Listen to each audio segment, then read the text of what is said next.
Welcome to Happy Hours on February 6th, if I have the date correctly. And this is our chance to talk all things craft with me, Eileen.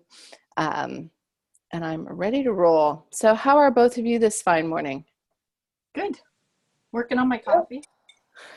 Yes, hang on. I can, mine has the nice whipped foam milk, you'll notice. Lovely. Little latte going. And Christy, yours? I've had a good week, and I've got my fake cafe mocha here. It's a good start.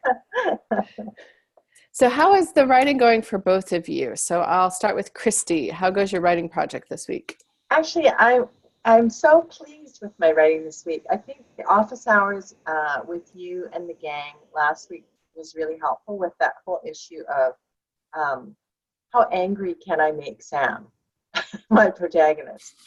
And so I was like, okay, here we go.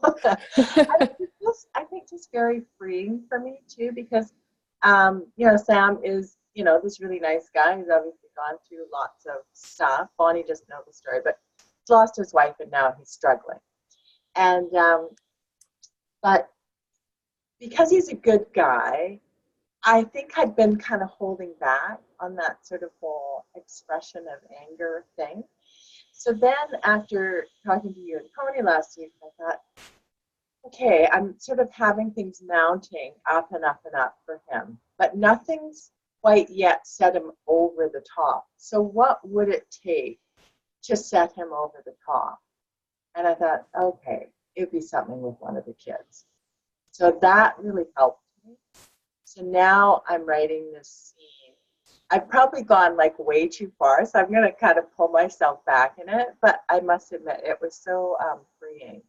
And yeah, so I was very proud of myself. Plus, I think as well, just I did the master class with Crystal, and just kind of listening to that again and going through that and actually writing in my time. So every day in the week, between 1 and 4, I'm right here, I'm doing my work, and yeah, and that's really helped.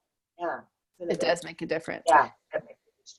I think one thing I want to sort of hit that you're talking about that I think is useful, and I know will be useful to Bonnie as well, because we're going to be talking conflict, is I think we tend to steer away from conflict. And at the risk of being a little cliche, women in particular tend to shy away from conflict. And in real life, I think that's fairly consistent. But in fiction, I think sometimes we do want to push that, because that's partly what people are reading for, is that cathartic experience of what will make someone finally snap. Mm-hmm. And so I think it is really interesting to ask the question that you did, which is, what is it that would finally push this person over the brink? What is their particular, sometimes it's vulnerability. So it's something that if you push them on that particular issue, because they're either scared or upset, they will react. Or it's just something that matters greatly to them. I do a workshop on conflict in fiction. And one of the things that I ask people to do is look at what is the one thing your character will stand up for. Mm-hmm. So you may have a character who will stand up for a million different things.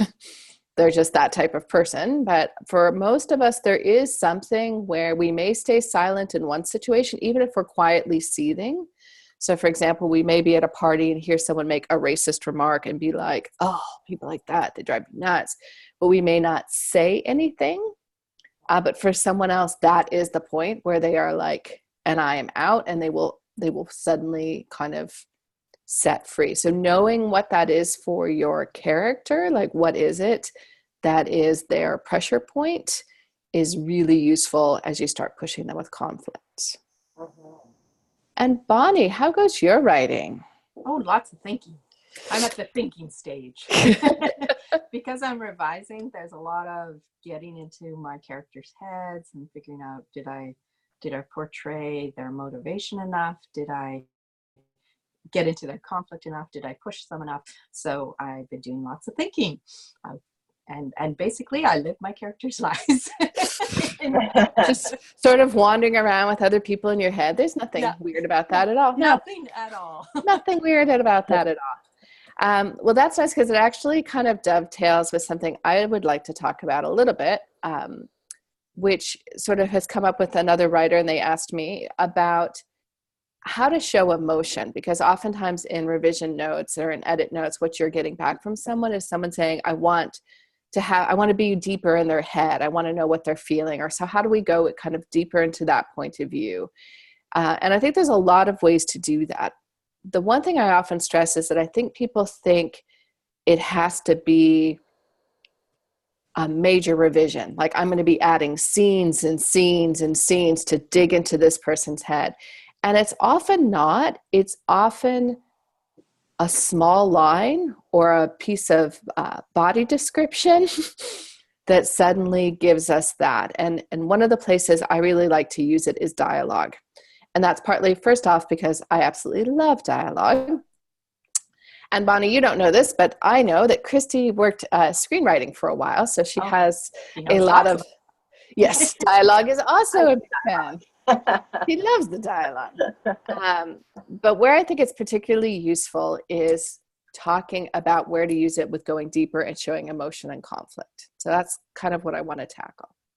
So the first thing that I want to talk about is, again, I worked as a counselor for years. Over 20 years, I worked as a counselor. And one of the things I remember most vividly from grad school is the concept and understanding that people quite frequently don't say what it is that they mean. And that's for two reasons. So the first is they think it's impolite or rude, or we are trained to often, which is why we don't tell our boss, like, that is the stupidest idea I ever heard. Because we're trained not to say sometimes what we're thinking. That's why we say those pants look fine versus saying, yeah, they do make you look really fat. Maybe you should change them. Yeah, those are not the pants for you. So we have this sort of fear of sort of saying something. But I think the secondary reason is sometimes we actually don't know what it is that we're thinking or feeling. And I think that's one of the challenges we have with writing, is that we often are assuming that our characters have all of this insight. So they're saying things like, I was angry at my mom. We had always had a difficult relationship, and I knew that she wanted me to be something that I wasn't. And while I knew that she loved me, it still frustrated me that we often aren't quite that clear in our own emotions unless we've gone through a lot of therapy or are still going through a lot of therapy. We don't necessarily know. So I think that's really rich areas to mine. So for example, often when I'm writing dialogue, I first think, what is it that the person wants to communicate? Which is not necessarily what they're going to say. But it's helpful for me to know what is it that they're communicating. And I sometimes will make a note, an aside, particularly when I'm revising. I don't do this necessarily when I'm writing. And I say that because I think sometimes people get stuck. They get panicky because they think I'm supposed to be keeping all this stuff in my head. And I can't write the scene at all now. So I just write the scene the best I can. And it's in the revision process that I'm figuring most of this out. But I'll put in the side, like, what is the feelings that the person is having? So maybe initially in the scene, what they're feeling is some fear about bringing up a conversation. And then they feel slightly victorious because they finally raised this issue and they got the guts up to say what they wanted to say. And then they're feeling frustrated because they're not actually feeling heard, and now they don't have the guts to bring it up again. So once I kind of know, like, okay, that's what's emotionally going on in the scene, then I go back to the dialogue and I look, are there nonverbals I can add? Which is the glory that you did not have, Christy, in screenwriting, is you don't get to put all of those parentheticals in. They frown on that. Yeah. Shrugs and frowns. Yes. But I want to know, like, is the person frowning? Is the person leaning forward? Again, as a counselor, one of the things they trained us to do is look not only at what the person is saying, but how they are acting. So, someone who is arms crossed, leaning back, they're in a defensive posture. That tells me, even if they're saying, of course I want to hear what you have to say, what they're really saying is, no, I don't. I don't want to hear what you have to say at all. Just say it and get it over with. Yeah, just done. I'm done with hearing that thought. So sometimes it's looking at those kind of nonverbals that we can add. Right. What if they do this? Yeah, that is also a clue. If you cover your ears and hum, that is clear. What would that clue you into? Yes. If you've ever had a discussion with a partner and spouse and they do that, it's not going well. That's right. my free tip, my free marriage tip of the day. So yeah, I'm interested in what are those nonverbals. And again, a thing that we can do in fiction that you can't do necessarily in screenwriting is you can give us the internal thoughts. So you can have something like, they ask their mom a question, she gives kind of a flip answer, and it's like, that's it? Like, that's all she's going to say about that. I can't believe that's all she's going to say. Like, so we get a little bit deeper into that point of view.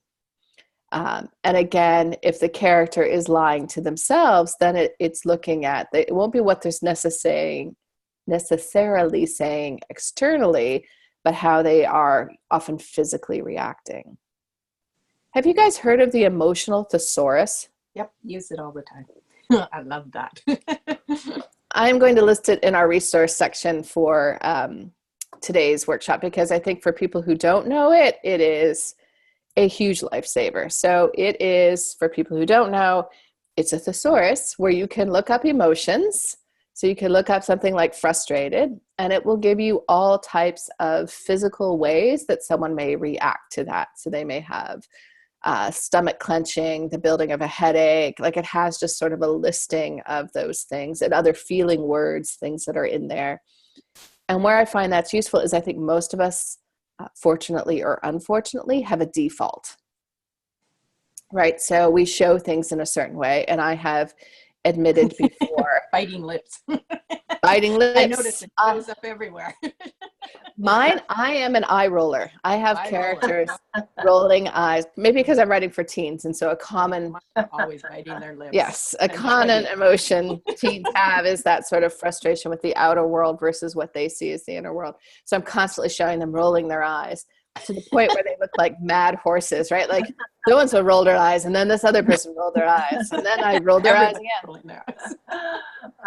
One of the things that I do when I revise is I know that's one of my tics, and I actually now do a search for, and I search for eyes rolling, and I find them, and I go back through, and I'm like, what else can I put in that will show that emotional beat? Mm-hmm. And that can be kind of a really helpful sort of way of understanding that. Does that make sense? Yep. Yeah, I think it really makes sense. At least in the stories that I've been working on that are limited points of view. Yeah. That'd be pretty tricky, though, wouldn't it, if you're writing omniscient, to do that well? I wonder. I think in general, and this is a bias that I'm coming to after doing more and more edits and revising of other people's work, is that in general, omniscience not a great point of view for most writers. Yeah. Because truly omniscient point of view, I think what writers think that they're doing, and this is something I'm eventually going to do a masterclass on, but I need to do some more research so that I can articulate myself better than I'm about to in the next 2 minutes. But I think in general, people lean towards omniscient when they're writing because what they really want to do is head hop. They really want to be in everyone's head because they feel like you need to know what every single person is thinking and feeling. So they're kind of head hopping, and then they've been told you shouldn't head hop. Head hopping being the idea that you're kind of changing points of view within paragraphs or even within scenes.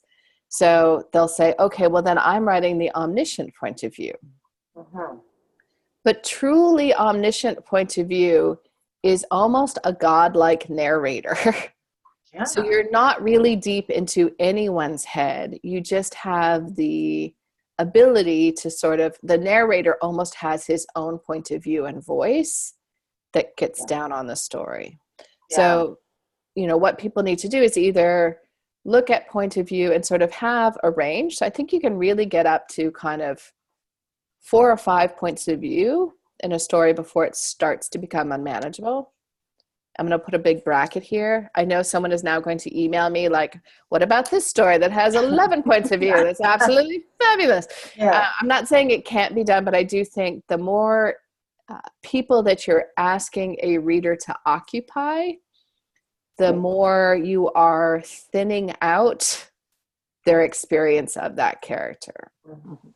Which is why either doing first person point of view where we are in one person's head, or limited third where you're either in one person's head or more likely maybe rotating. So two different characters is probably the most common, but you'll often see, I recently was recommending The Party, which is kind of a domestic thriller about a family where at their daughter's 16th birthday party, things go wrong. There's an accident, a young girl is hurt.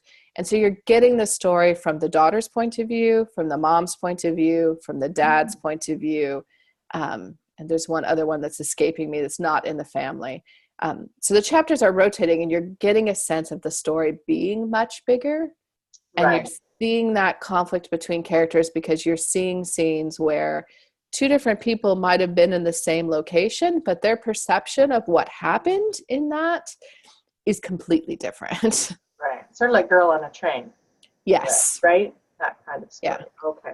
Yeah. And also anytime, I mean, I think Girl on a Train is the true example of an unreliable narrator where, understatement, due to alcohol and or other issues, they're just not very reliable. Yeah. Is the term there. But it's also a case of, I don't know if anyone has ever had the experience of talking to a sibling about, something that happened to you when you were kids, where they're like, that's not at all how that happened. Grandpa always liked you best. Why would you say that? Like, they have a very, like, even when it's not a true unreliable narrator, the truth of the matter is we are all to some degree unreliable because we filter everything through our own experience. Yeah. So I'm doing a masterclass, which goes up the 19th, I think is my date, which is all on backstory. And what I'm really particularly interested in is understanding how backstory impacts how people behave now.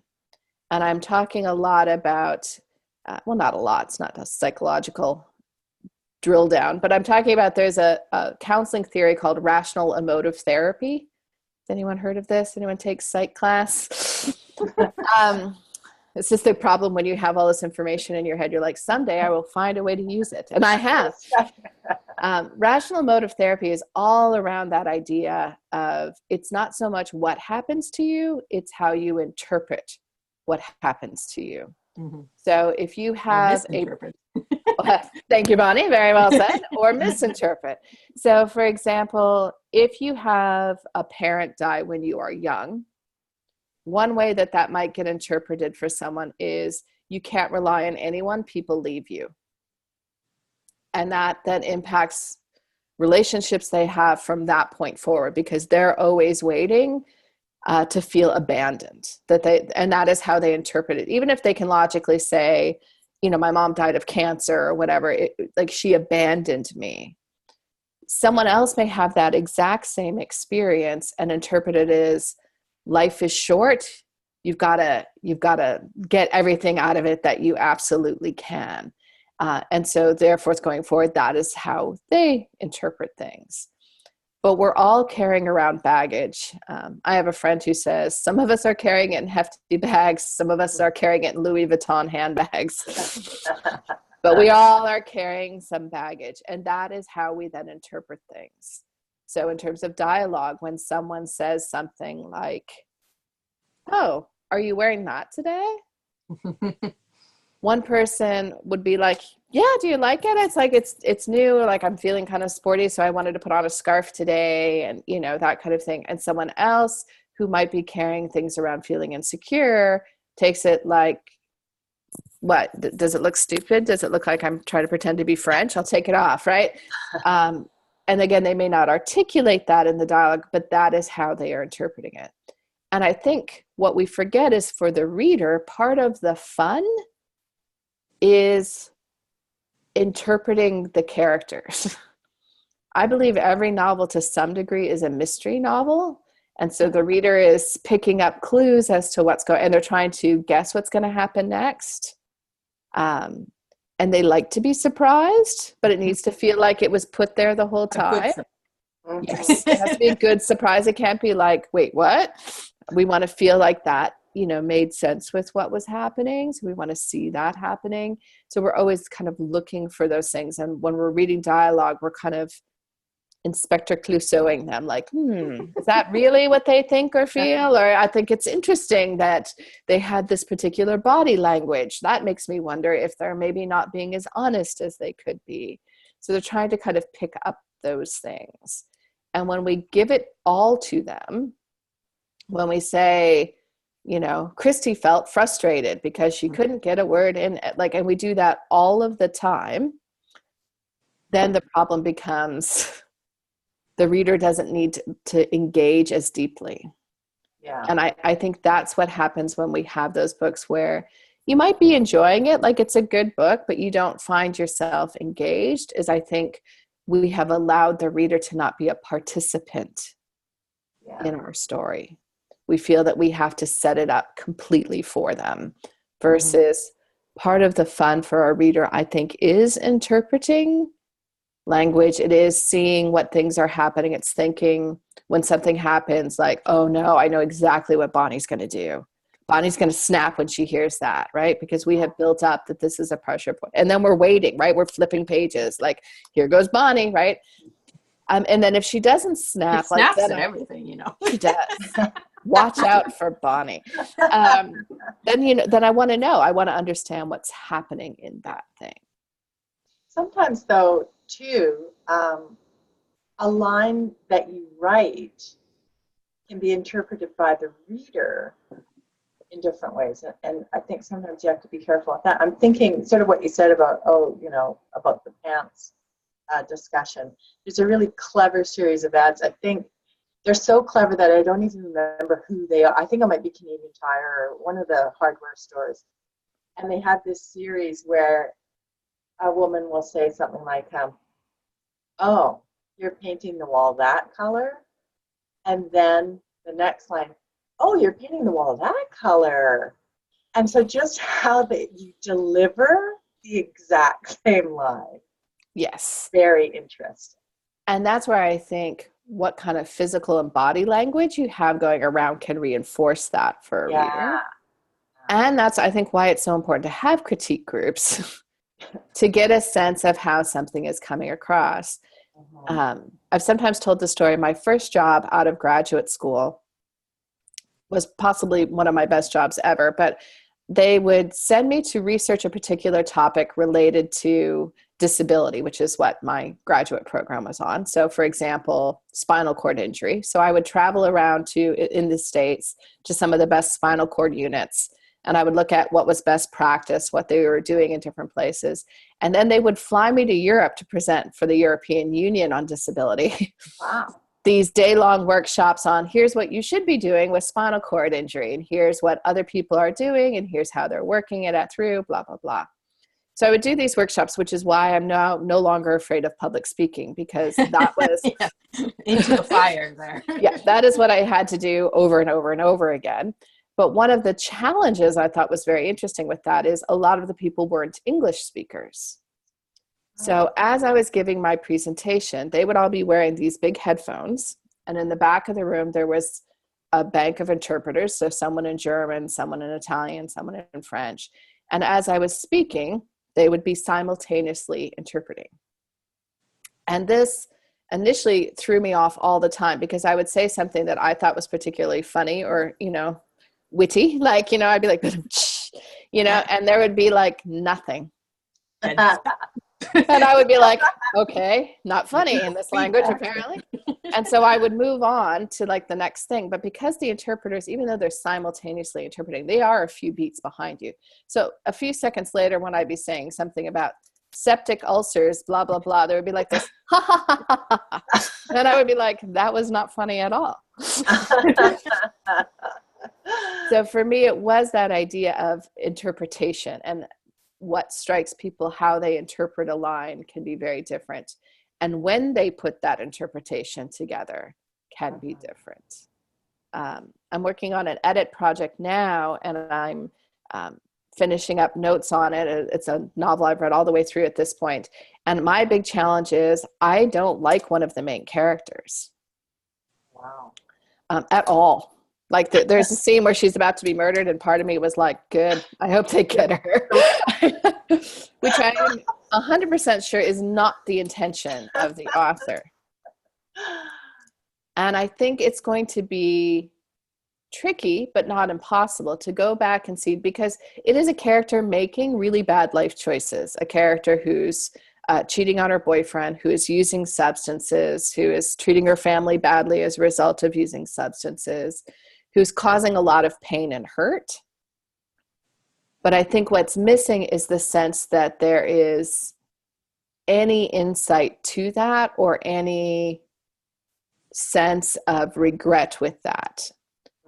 Which, in fairness, someone in real life in that moment may not have that much insight. Addicts often don't. So I think it's not that she's written the character incorrectly. It's just that if I need to know why someone should love that character. So either that character needs to have some amount of insight, or the other option is tell the story just from the sister's point of view, so that I'm not in her head thinking all these negative, awful thoughts that she thinks. And instead, I'm getting the sister saying, I know she's done this thing, but I remember when we were kids, she did this other, like, I know who she truly is under this ugliness. Right. That's going to be the revision, is either upping her insight so that we get a sense of that, or taking us out of her head, which is not necessarily a pleasant place to be. So it couldn't all be saved with a save the kitten scene? She would have to save a lot of cats. Like disabled homeless cats before she would be redeemable. And I think it's because it's not until the final climax scene where she makes a decision that is a good decision.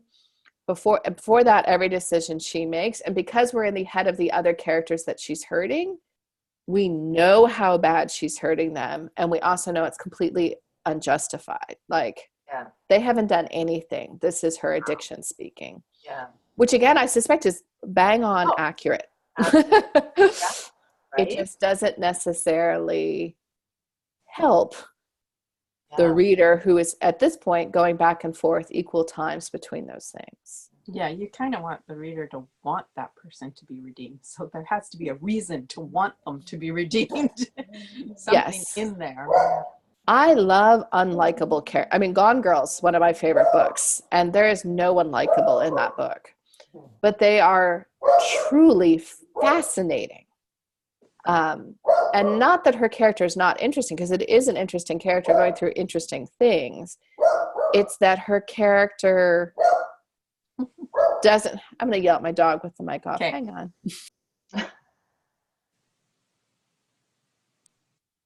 And my mic is back on. It looks like you said bow wow. No, I said Cairo, which is his name, like the city in Egypt. So it would be one thing if there were like murderers outside, but it's a squirrel. So that is the extent of our danger. But I do think that unlikable narrators are some of the hardest to pull off. So I would give full kudos to Gillian Flynn, who wrote Gone Girl, because I think she did it. They're remarkable. But they are dark. I mean, even my own characters, my number one critique that I get on Amazon reviews or Goodread reviews was, I didn't like this character. And it's because I tend to like people who make bad choices, not in real life, but in fiction, in fiction, I really enjoy seeing those people. And I do try to show their internal thoughts so you understand why they're making those choices. But I do get that's difficult. I wrote a book, a romantic comedy actually, called Do or Die. And the main character in that book, in the start of the book, she's in a adulterous affair. So she's dating a married guy. And part of what she's learning over the course of that book is to value herself more than that. And that this guy is so not worth it. That's part of the challenge that she's going through. But she's convinced herself that men are kind of useless. So a married man is just easier because he'll bring you presents. You know, he leaves, you can sleep in by yourself. You don't have to worry about morning breath. You know, she's talked herself into this, but quite a lot of the reviews that I got on that book were people who were like, I could never like her because she's a cheater. Oh. So I think that's interesting. Yeah. If you are writing a character that is difficult. I think Bonnie is writing a difficult character in that she has a split point of view, or at least what I know so far is it's going to be a split point of view between Becca, who is a young girl, and it is a fantasy novel, so she's living in an alternate world, who is dealing with a lot of family drama. I think it's a fair statement to make. But the other rotating point of view character is, in fact, a dragon. Wow. I like Christy's. I was waiting for Christy to go like, big eye. Yay. I love it. Yes, you know what? I get critiques from people. Dragons would not do that. Oh, dragons do this. Oh, dragons do that. Everyone comes with their own preconceived ideas. So my challenge is to set up my dragons so that people know what they look like, what they think like, what their society is like before they start. And that's an interesting challenge. It is. I think it's a really difficult challenge when you're trying to get into the head of someone who is quite different than you. On a much different sense is Christy's main point of view character is a guy. Oh. And it was interesting in our last office hours, Tony was present, and Tony had perspective because he was like, a guy would never do that. Like, Yeah. It's really good, wasn't it? Yeah. And it's that thing where we are different creatures, whether we are not. So to some degrees, these dinosaurs, they are more human than not, is my hunch, right? Because, well, yeah, in order for people to relate to them better. Yeah. So. they have, you know, there's a lot of human, like their problems Are human problems. Yeah. are human problems. So some reader is going to identify with Gregor, who is the, I almost called him a dinosaur because I know someone else is writing stories dinosaurs. So I mean, dinosaurs, dragons, like they're very closely related. Yeah. So I have to get out of the dragon's point of view and back into the dinosaur's point of view and then back again. But what was interesting, and we talked a little bit about this last time, was for this other writer who's writing the dinosaur point of view, like where it really snapped is when he wrote the dinos having a very human situation, where that creature was having to decide between saving a group of people, so a tribe, similar to sort of your situation, Bonnie, where there are a group of dragons who have banded together for survival. And in this case, there is one dinosaur who is injured, who is the leader's brother. So it becomes a case of, I have to leave my brother behind, knowing that he will die, more likely than not, in order to save this tribe of dinosaurs that I am responsible for. No, and that was what people resonated with, right? That was what people had this emotional thing to, because that is something where, you know, knock wood, most of us haven't had it on that kind of level before, but we have had to make similar choices around hurting one person to do what's better for someone else. Mm-hmm. So it may be as simple as you're a manager and you really like one person on your team, but they're not performing. And even though you like that person and, you know, there may be one of your closest friends on the team, you know, the right decision is to let them go, even though that's going to cause them financial hardship, even though, you know, they're a single mom, even though that, you know, these other things. So again, it can resonate on a much lower stakes situation. Those are those universal stakes that everyone wonders what they would do in that situation. So if you put them in your books, they like maybe get an answer and agree or don't agree. And I think that's exactly why people are reading it. Like they're looking to sort of figure out how they would handle letting Susan at the office go by trying to figure out, would I let my brother die or not, right? And again, it's not so much what choice the character makes, it's how they get to that choice and how, as a reader, I'm interpreting those choices. So, as Bonnie's writing her dragons, you see me pausing before I say dragon because I'm like, dinosaur. I do. Dinosaur dragon. The other D word. Yes, as she's writing her dragons, it becomes, what are those human emotions that they are feeling? What are those human tribulations that they are being through? And again, I've only read a few pages of Bonnie, so I don't want to jump ahead or make assumptions, but I certainly had the sense that this particular dragon is dealing with, this is extraordinary circumstances where most of their populace has died, so it's not a typical time. And he has a special skill that is useful, which other people need to rely upon. But in some ways, he doesn't feel at all remotely ready for that mantle of leadership, about having to take on things that I am not prepared for. And again, in something like a teen novel, you can see where that's going to come up for teens, where maybe a parent has died or has divorced, and suddenly you're having to take on perhaps more parental responsibilities for your younger siblings. Oops. I feel that you need to do it. Did I freeze? You did. But now you're back. No. It was just a momentary thing. You went from sib to did. I think the word was siblings and something else and then did. Yes. So I'll try and remember what I was actually saying, but it was along the lines of, feel the obligation to take care of your siblings, even though you may not want to. Like, you want to, like, there is a freedom that comes with not being responsible. And it's also part of that growth stage. And I think we've all gone through this even as adults, where you suddenly realize, if I want this done a certain way, then I have to take leadership for it. And that means I have to be responsible for it, good and bad. And so I'm going to predict, if it hasn't happened already, then I'm going to make it happen for poor Gregor the dragon, that he's going to make a call at some point that isn't going to go well. And there's going to be calls that don't go well. Yeah. But Yay! he needs to make more. That's part of the revision thing. As you said, things are going too easy for him, and they certainly are. Because when I write the first draft, you're nice to everybody in the first you're just draft. kind of getting the lay of the land and the direction. Although I found it was interesting, you weren't remotely nice to your female character. I've worked on her a lot more. Okay. I was like, you were not multiple nice revisions on that one, not so yeah. And I do think it is sometimes that letting them fail, because it is a process. Like, the character's changing over the course of the book. So people don't change easily. People change over a slow period of time.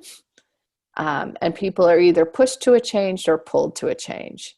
And usually a combination of both. So thinking about, as in your case, Gregor is looking to take on a mantleship of more leadership and to feel comfortable with that. And to step in place where maybe before the hierarchy would have been someone else is in charge. That means he's going to have to screw that up at least a couple of times, unfortunately. It sounds like a really interesting book. And what sort of intrigues me, and you don't have to answer this, Bonnie, but, and I'm thinking back to the dinosaur story as well. Because what I found tricky in the dinosaur scenario, because there was the dinosaur point of view and then there was human point of view.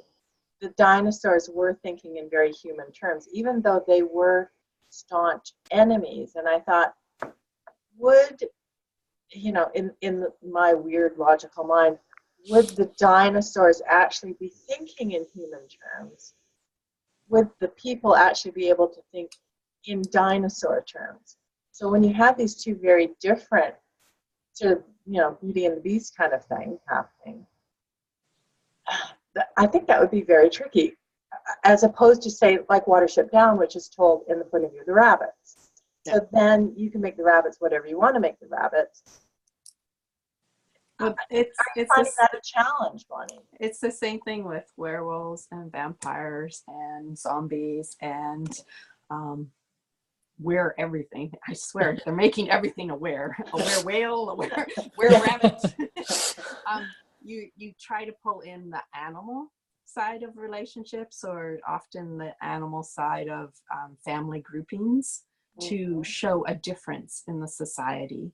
But yeah, you still kind of keep them human, but usually you do it in such a way, or you try to do it in such a way that you would go, oh, a human would never do that. So the humans can't become the dragons or the dinosaurs. But the dragons and dinosaurs, probably with a little bit of changes, could become human-like. Just that little difference, or maybe adding in something that just is so counter to human basic judgment, needs, wants. Like in my case, I'm using family structure.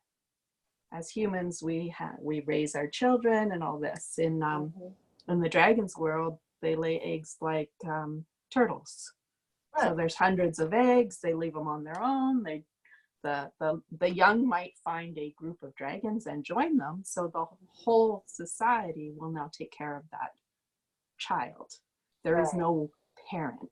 I gotcha. So it's just one way of making a distinction, so that when you show maybe a parent relationship on one side from a point of view, and then you go to show it in the dragons, you can say, oh, that's really different. But there are still sometimes the same issues, whether you have multiple parents or one parent. Yeah. So that's sort of the things. Yeah. Wow. So you just kind of try to twist things in your head. Well, how would a wolf do this? How would I don't know.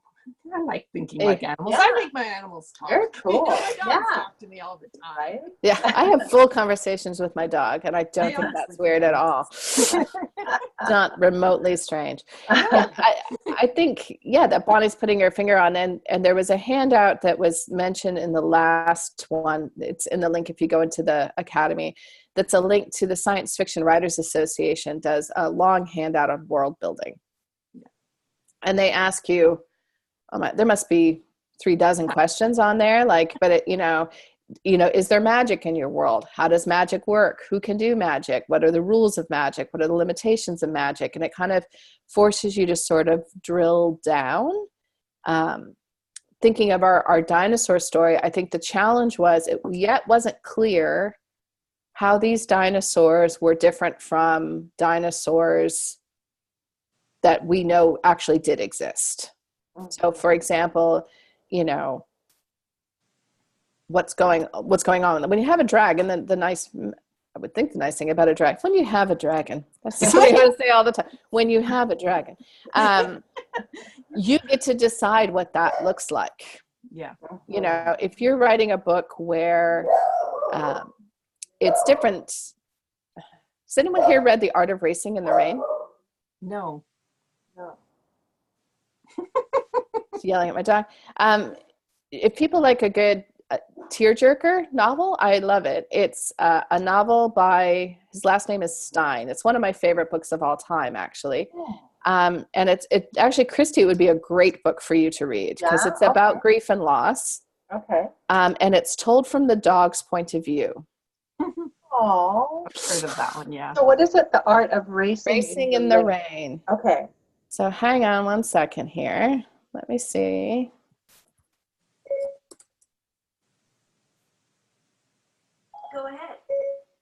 Go ahead. I have no idea why my thing is doing that. So it's talking to you. It's your dog. I've taken over. That's right. It's my iPad speaking to me from across the room. It's like, no, iPad, I don't care. I did not say Siri. I did not say Siri. Yeah, I'm not sure why it did. So I'm just going to read to you the first little paragraph from The Art of Racing in the Rain, just because I think it gives us such an interesting perspective around drilling into that point of view, where with what Christy said, which is how does that match to what we know about how things react in our world, right? That, are they dog-like? So Art of Racing in the Rain opens with, Gestures are all that I have. Sometimes they must be grand in nature. And while I occasionally step over the line and into the world of melodramatic, it is what I must do in order to communicate clearly and effectively, in order to make my point understood without question. I have no words I can rely on because, much to my dismay, my tongue was designed long and flat and loose, and therefore a horribly ineffective tool for pushing food around my mouth while chewing, and an even less effective tool for making clever and complicated polysyllabic sounds that can be linked together to form a sentence. And that's why I'm here now, waiting for Denny to come home. He should be here soon, lying on the cool tiles of the kitchen floor in a puddle of my own urine. Lovely. Wow. So the dog starts talking about why it's peed on the floor and what it's trying to communicate to its melodramatic gesture. And a melodramatic, like this is embarrassing, but I've got nothing else I can do. So it truly is one of my favorite books. If you're a dog person, you will cry, just a warning. But I think a really excellent example of writing the book, the dog is much more human than I imagine any dog to be, but it's exactly as human as I would like my dogs to be. Our dogs, right? I want my dogs to have that level. Yeah. And, that's why I have conversations with them in which they do. Yeah, absolutely. Oh, did you ever watch that old program, Wishbone? Yes. I love that show. I'm a sucker for the dogs. So I love that show. And that he had book, dialogue all the time. Yes. Yeah. So I think it is around, kind of cycling all the way back, full circle to some of the stuff we've talked about, is thinking about how people communicate. That is filtered through their own experience. So it's going to be important to know your character's backstory and what their belief is. If your character's backstory is completely different because your character is a dragon or a sentient dog or a dinosaur, then it means doing probably a lot more work. Or a man. Or a man, God help you. Oh, that's beyond. I've never understood them. Beyond, yeah. To understand what is the filter that they are seeing this through. And that becomes the interest. So we talked last time about setting quite a bit. And that what I'm interested in isn't so much the setting as much as it is how my character interacts with that setting. So if I walk into a room and it's, trying to think of something like a hoarder's house. So it's packed to the ceiling with things. And if you ever watch that show, Hoarders, which I watch whenever I feel like my house is dirty, because suddenly I feel like it's so clean. You see that they don't see it that, like they clearly are not horrified. Whereas then they almost always bring in someone from the family who is like, oh my God, the smell, like it's so horrible in here. They don't see it. So that tells me a lot about that person's reality. So in the same way with dialogue, what people notice, what they pick up on, tells me what they're used to interacting wise. You see this oftentimes in marriages starting out, where some people come from families that are talkers. And so they're always talking about their feelings and their emotions, and they might be yellers, right? So, like, how could you do that? And then you might come from another family, which, like my husband's family, couldn't be more British if they tried. Like, if we hadn't seen them for a year, like they would still greet us with a handshake. It's so good to see, right? Like there wasn't big emotional discussions that happened. And so for him, it would be that uncomfort level in a discussion where you might show, for the reader, there might be like, that's not a big deal. But we start to get the idea, oh, this is a person who's not comfortable with that kind of emotion. Or in Christy's case, this is a guy, and how do they feel like, when is it okay to be in that emotional scene and when is it not? And some men never are, but I think more likely than not, for a lot of men, there are some people for which they will let down their guard. But in general, that has been frowned upon. So as Tony says, it's going to come out as anger. Yeah. And if the person that you did feel safe with that is now gone, you've lost that. Now what do you do? Yeah. Yes. All right. Have you read Story Genius? Because that's a lot about backstory.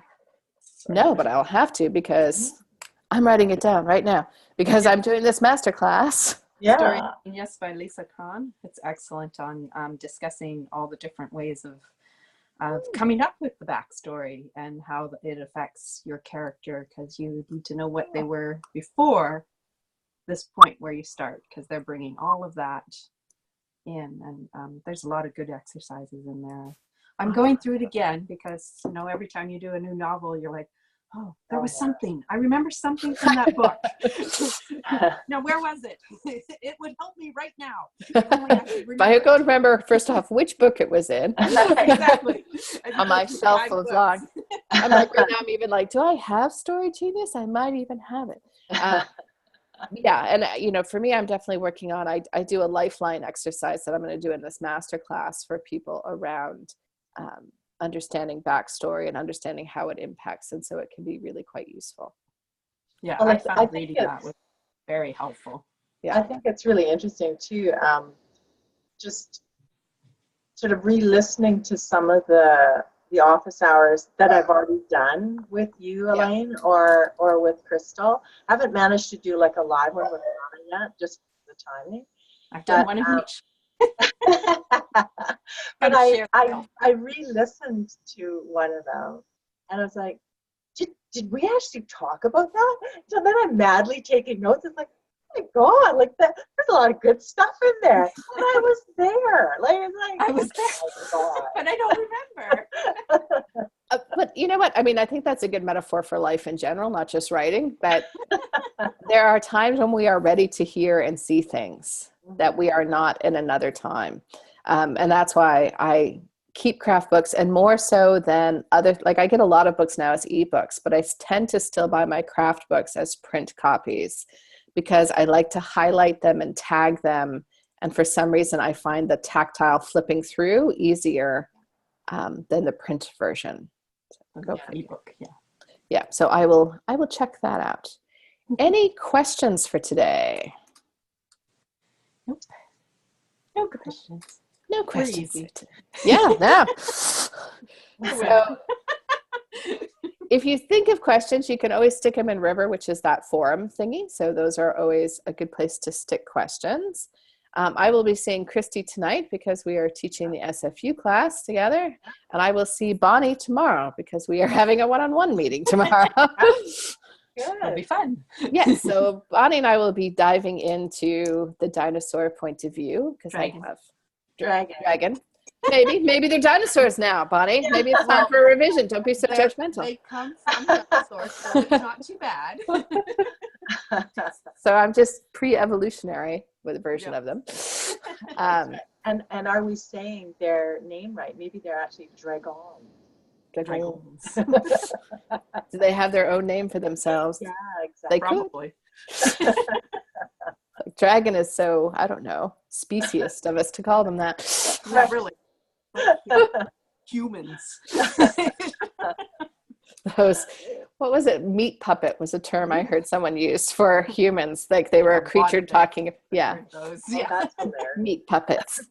So that's how perhaps our dogs think of us. I think they just think of us as food providers, and that's right. Ye with the opposable thumbs. Yeah.